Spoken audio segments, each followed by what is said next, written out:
Día de y media. hace Bueno, frío. como venían hablando, escuché que le hacían una entrevista a Lautaro del Instituto Nacional de Formación Docente. Él es, Sí. creo que es dirigente gremial, ¿no? Está en ATE. Y bueno, nosotros la verdad es que en la columna de niñez y adolescencia teníamos muchas ganas y por supuesto lo notábamos como un deber, ¿no? Traer a colación lo que está pasando en el Ministerio de Educación, como ustedes nombraron, los despidos.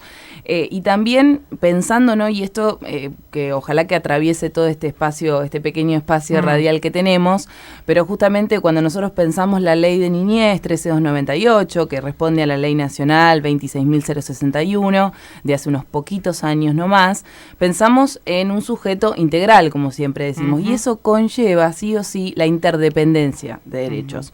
Por eso es que cuando hablamos de dijiste vos hoy, vamos a hablar de educación, pero pensando al niño o niña como sujeto integral. Y es ahí donde nos interesa hacer foco, porque justamente vamos a hablar de este nuevo rumbo que están tomando algunas políticas públicas que dependen del Ministerio de Educación que dirige Esteban Bullrich, que justamente no están pensando, por lo menos desde mi punto de vista, la interdependencia de derechos, Claro. ¿sí? Porque esto de pensar, por ejemplo, la creación de una unidad de evaluación integral de calidad educativa, ¿sí? Que tiene que ver con la evaluación, que tiene que ver con esto del rendimiento que se puede cuantificar, tiene que ver mucho con una trayectoria meramente escolar, ¿no? Que deja quizás por fuera lo que son las marcas culturales o las trayectorias políticas, sociales que todos los niños traen en la escuela y que eso tiene que ver con la interdependencia de derechos. Pero bueno, estamos en comunicación para ampliar un poquito más sobre este tema con Cintia Ragowski. Ella es docente en la Facultad de Periodismo y además es docente en el programa Nuestra Escuela, que es este programa nacional de formación permanente. Así que es como que está en la trinchera. Es como no, está en la trinchera. Cintia, ¿nos estás escuchando? Estoy escuchando, Ana, ¿cómo están? Hacemos una pequeña, breve introducción y casi que ya sentábamos una posición sobre el tema. Y preguntarte a vos, que como te digo, estás ahí, como decía, estás ahí, digamos, en la trinchera, ¿cuál es el sentido, ¿no?, que están tomando estas nuevas políticas públicas o este cambio o este vaciamiento de políticas públicas concretamente sobre lo que sería el sujeto niño, niña y adolescente? Bueno, yo te estaba escuchando atentamente y antes lo escuchaba al delegado de ATE del Instituto Nacional de Formación Docente y sí, pensaba en esta cuestión de cómo se fue configurando la categoría de infancias, ¿no?, a lo largo de estos últimos años. Mirá, para responder esa pregunta, si tengo un minuto, tendría que historizar un poco. Adelante. Porque, como vos sabés, desde la democracia hasta ahora ha sido muy intenso, sobre todo en Argentina, el debate pedagógico, lo que permitió también configurar algo que no se da en el resto por ahí de Latinoamérica con la misma pasión e intensidad, configurar un sujeto político conformado por docentes, por educadores populares, por legisladores, dirigentes sindicales y demás, sobre todo por estudiantes también, que ha permitido problematizar el campo educativo y pedagógico. Y eso llevó, en el terreno de lo político, a que, así como en los 90 hubo una intensa oleada neoliberal que fragmentó el sistema, que transfirió los servicios educativos de la nación a las provincias, que llegó a una instancia donde llegamos a tener 50 y pico de sistemas conviviendo en la Argentina,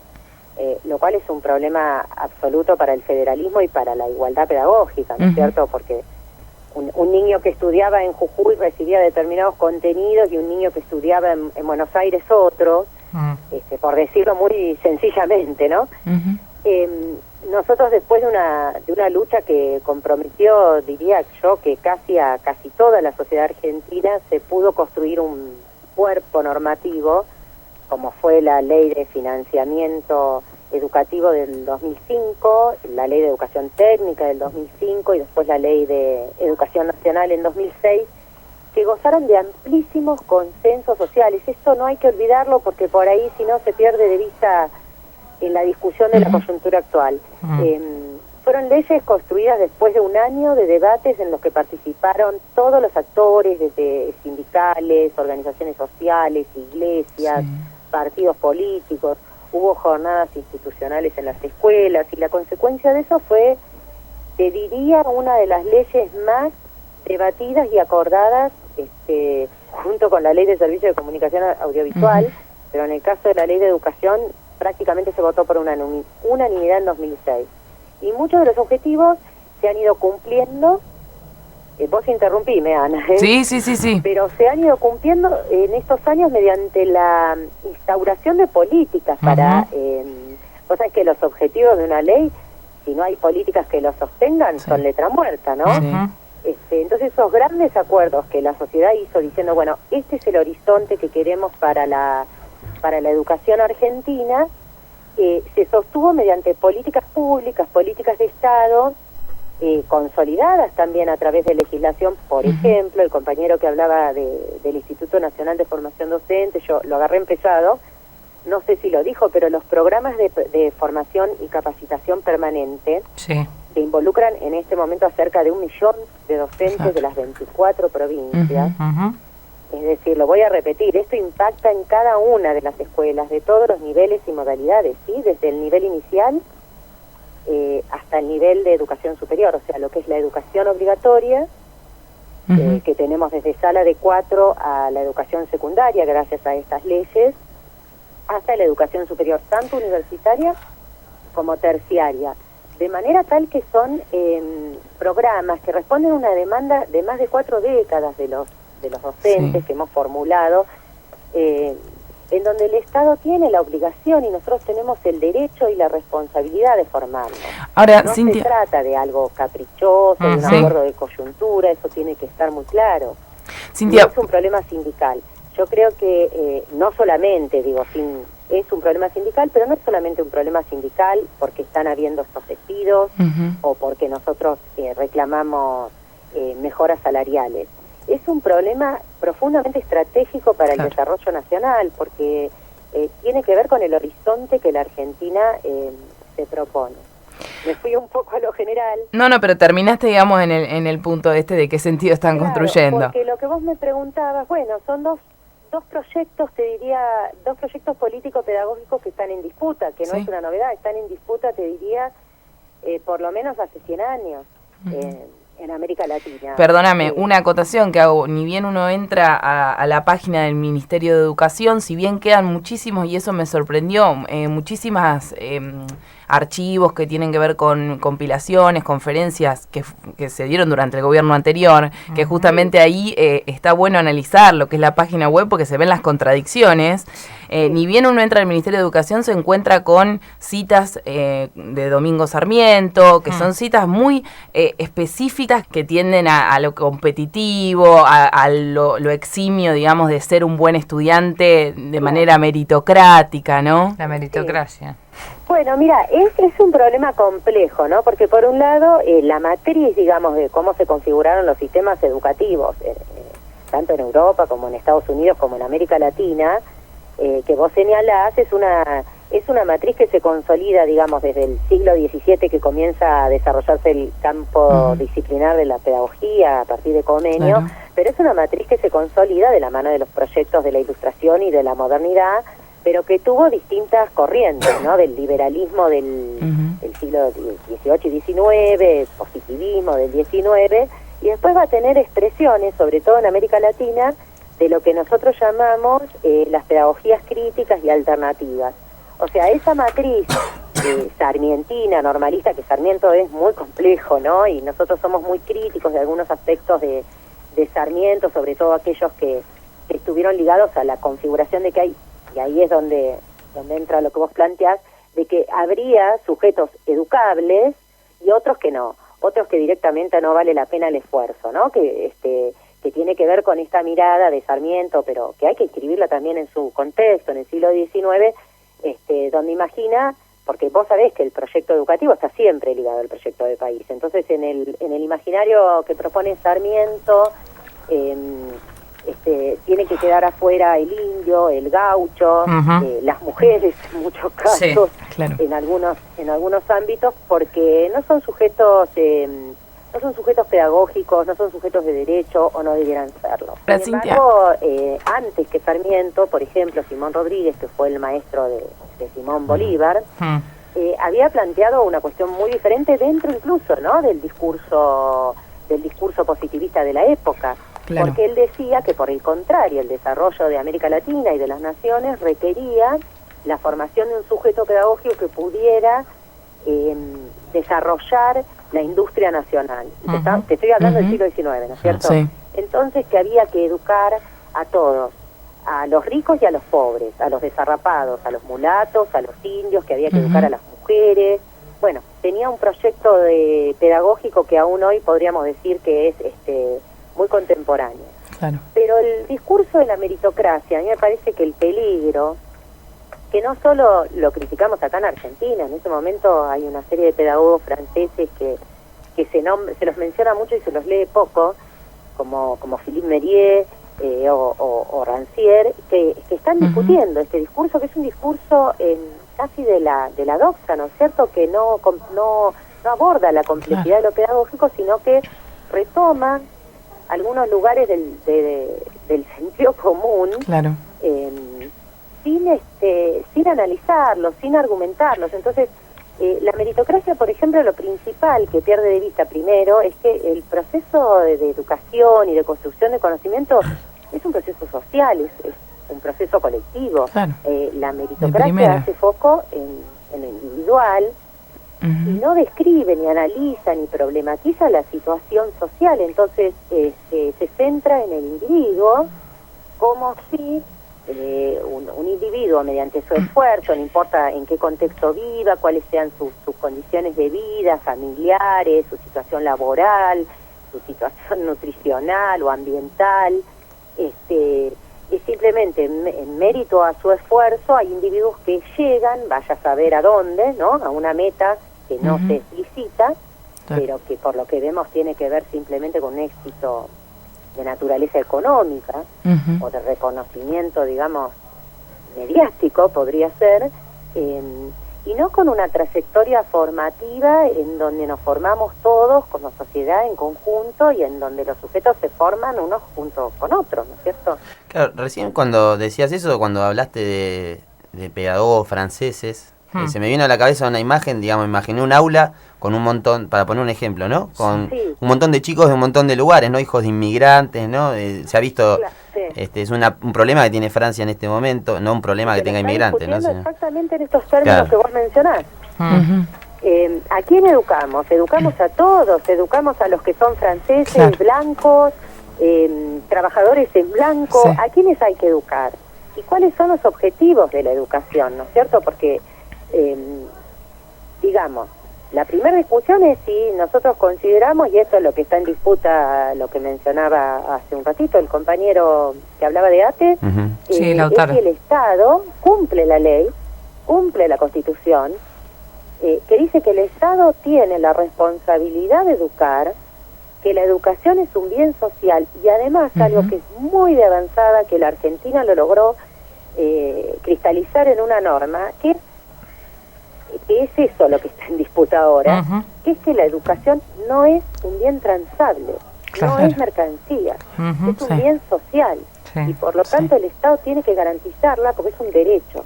Ahora, Cintia, vos hablabas hoy de algo que bien dijiste: las políticas públicas necesitan de programas para justamente aplicarse, ¿no?, la plena aplicación.